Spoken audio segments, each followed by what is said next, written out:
Okay, so I didn't feel like I covered enough in my other Chapter 30 videos, so I'm going to do a bit more. So I went through the homework again, and I'm going to explain those questions, and then there's a couple of other things I want to explain. So just kind of going through some of the homework questions here.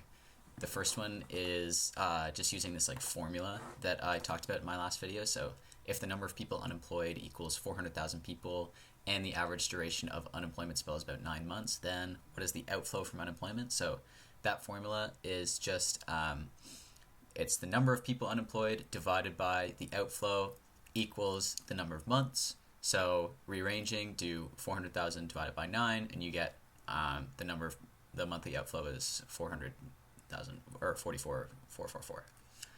That's that one. This next one is pretty like tricky to figure out. Like I couldn't figure it out without like just getting the answer wrong on the homework and then like them walking me through it. So I'll walk you guys through it now. So the labor force of an economy is divided into two groups, youths and older workers. The unemployment rate among older workers is 7% and among youths is 15%. The economy's NAIRU is 9.32%. Assuming real GDP equals potential GDP, youths are what percentage of the labor force? So to start with this formula, this first line here is just how we determine what the natural rate of unemployment is, or what the non-accelerating inflation rate of unemployment is. And that's the percentage of older workers times the unemployment rate of older the percentage of younger workers times the unemployment rate of younger workers. And that kind of makes sense, right? It's a weighted average, because if you have, say, 10 workers and their unemployment rate is 50%, and then you have 5 younger workers and their unemployment rate is 80%, then you can get a weighted average and you can figure out, okay, 50% of 10 is 5, so this number is 5, and then 80% of 5 is 4, so 4 plus 5 is 9, so that would be the natural rate of unemployment. It wouldn't be this 80% or this, whatever my other one was, 50%, it would be 9. Well, that's not right, but you guys get my point. Anyways, it's a weighted average between the two. It splits it up. So just kind of like rearranging this formula is what we can do is we can rewrite the percentage of younger workers as 1 minus percent of older, because we know that the percent of younger plus the percent of older has to equal 1, because they're the only two groups in the labor force. And then once we've done that, then we can kind of expand this out, and we're going to get this whole thing. And then if we bring the unemployment rate of younger, over to the other side, we have the NAIRU minus the unemployment rate of younger is equal to the percent older times unemployment rate of older minus percent older times unemployment rate younger. And then rearranging again, we can just factor out the percentage of older, and then we're eventually going to be able to divide. So that's like a pretty like arduous process. So I kind of wrote it out a bit easier. Also at the end here, younger would just be 1 minus the percentage of older. So another way to do this that would be quicker to do it for younger is just, instead of writing younger as 1 minus percentage of older, if we rewrote percent older as 1 minus percent younger, then we could skip that final step at the end. But that's just how the homework did it, so I maintained consistency there. So just kind of like writing this out, if we're given two groups that make up the labor force and we get both their unemployment rates and the NAIRU, how we can find each group. So the percentage in group 1 is the NAIRU minus unemployment rate of group 2 over the unemployment rate of group 1 minus unemployment rate of group 2. This is probably a better formula to remember. It's just a bit cleaner. And then the percentage of group 2 obviously would just be 1 minus this number here. So the next thing I want to talk about, can I get this all in? Perfect. Is our clearing versus non-clearing models. So if our wages are clearing and we see a drop in the demand for labor in a recession, for example, you're going to want less workers because there's less to do.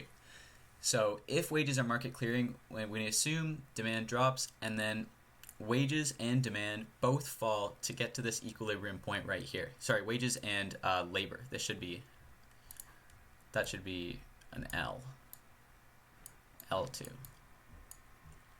Like that. But that doesn't actually happen. We're more on this case over here, if wages are non-market clearing. So what happens now is we start at this point here, and then we see a drop in demand of labor to DL2. But wages are sticky, so our wage, unlike in this example where it falls all the way down to equilibrium, it doesn't. It only falls like halfway. It only falls halfway. So now at this demand for labor, you see we're over here as opposed to over here. So this is actually, this point here is the amount of labor that's hired. And this is the amount that's supplied at that wage. So we have this area here, these amount of people that want to work at the given wage, but they can't find a job. So that's what we call involuntary unemployment. And that's what it looks like on the model. And you notice that because wages are sticky, labor actually falls by more than if wages were not sticky. It falls by more because otherwise, if wages were clearing, it would only fall to here. But now we're seeing it fall to this point here. So it falls by more. All right, next one. Suppose a free trade agreement with Central America eliminates all tariffs on imported textiles from those countries. What type of employment will be affected in Canada? So this was in the textbook too. Basically, if there's no more tariffs, now workers in Central America can make textiles for the same price that we can, pretty much. So that means that our textile workers have less to do. There's less demand for those textile workers. So a lot of them are laid off.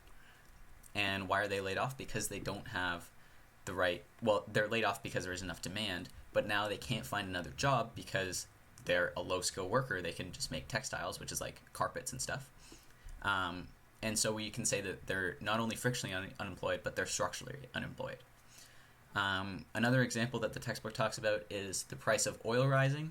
So that had lots of new jobs in the oil sector come in, but also lots of manufacturing jobs go away because the price of oil was higher, so that's an input, so they can't afford to have as many workers. So it just says effects here, what type of employment will be affected. It didn't say whether it goes up or down, so structural unemployment is definitely affected in that situation. Because now these workers, they can't find a job. It's not frictional unemployment, and the reason it's not frictional unemployment is because they cannot find another job in the same industry, right? Like if you were laid off from your textile firm, but then you can go and get a job in another textile firm, then you're just frictionally unemployed. But what this is saying is the reason they're laid off is because there's decreased demand for textiles in general in Canada. Which means that if you're getting laid off from your firm, there's no way another firm's going to take you, right? So that means your skills no longer match what you can do, pretty much. So that's that. I hope that makes sense. What policy would be most appropriate for the government to use to reduce frictional unemployment? So the textbook talks about, another word for frictional unemployment is also called search unemployment. People who are searching for a job are said to be in search unemployment or frictionally unemployed. And something that contributes to that is employment insurance. We say that people who receive employment insurance for longer are going to spend longer searching for a job, right? If you're an engineer who's just been laid off and you can receive employment insurance for a year, you probably won't take a job at Starbucks. You're probably going to spend that whole year getting a free ride from the government until you find a good enough job to replace the one that you had. You aren't structurally unemployed because there are other engineering firms that still have demand for workers, right? It's not like the demand for engineers in general has just reduced. You've been laid off for whatever reason. So we say that employment insurance contributes to frictional unemployment and search unemployment. So if we wanted to reduce frictional unemployment, we could lower employment insurance, which means we could give it for less months, or it'd be harder to sustain yourself on it, and that may reduce frictional unemployment. Recently, they've had some adjustments to employment insurance to try to do exactly that. So workers who voluntarily quit their jobs aren't eligible for EI. You have to have been laid off. It's a more formal process. Okay, this next one. So, which policy would be most appropriate for the government to use to reduce cyclical unemployment? So, when we are at potential output, when we are at this point here, there is no cyclical unemployment. The only unemployment in the economy is said to be frictional and structural. So, if we want to reduce cyclical unemployment, that means that cyclical employment is positive because it's adding to the unemployment, right? And the only case that would be is if we're in a recession. So that would be either if we have supply inflation over here. Supply inflation is what we call that, or just a rise in AS, or a lowering of AD. Either of those cases put us in recessionary gaps. So now we want to reduce cyclical unemployment and get us back to potential. And how do we do that? Well, it's asking what policy. So that means the government. How would the government do that? Well, the government will do that through policy, or through stimulating AD, right? Because that's what moves AD. Otherwise, AS is going to be the one to move. The government is the one that has to move AD. So how do they stimulate AD? Well, they can use an expansionary monetary policy, which would lower interest rates, right? If they increased the money supply. Maybe I'll graph that. This is our money supply and demand, of course. MS, MD. Here's interest rate, and Q, money. Quantity of money. So if they made an expansionary monetary policy and shifted MS2, we see that the interest rates fall. Well, when interest rates fall, that stimulates investment, which raises AE, which shifts AD to the right. And bringing us back to this point. Or actually, it wouldn't be that point. It would be this point, or in this case, if we want to shift AD to the right, we'd come up here. But either way, we'd get back to potential, and we would lower cyclical unemployment to 0. In a case where we have an inflationary gap, we actually have a negative amount of cyclical unemployment. We see that our unemployment rate is lower than the NAIRU, and that means our cyclical unemployment is negative. So this next one is just a little table from the homework, and it's showing the percentage of the labor force. So these are percentages here, these numbers, and then at the top we have their unemployment rate. So what you see is that youths have a much higher unemployment rate than older workers, and we can see what the NAIRU is. And we see that as more youths participate, we can see at the end here in year 4, it's almost half of our labor force is youths, but because they have such a higher unemployment rate, because they have that high turnover of jobs, the non-accelerated inflation rate of unemployment is a lot higher. The NAIRU is higher as more youths participate in the labor force. So youths, we saw women in the past as well. Those are common examples that raise the NAIRU. And that is, I was trying to think about the questions that would ask us, that would test us on the NAIRU, because there weren't many of them. And I think it would be something like this: as more youths who have a much higher unemployment rate participate in the labor force, NAIRU goes up, something like that. So this is kind of what I just talked about here. So suppose the NAIRU in some country is 7.2%. If the actual unemployment rate is 8.1%, well, this is saying the unemployment is higher than the natural rate of unemployment. When does that happen? In recessions, in either of these two cases here, right? So that means we're not at potential output, which means there is some cyclical unemployment. So we can say, how much is due to cyclical unemployment? Well, we know that 7.2%, that's the NAIRU. That is frictional plus structural.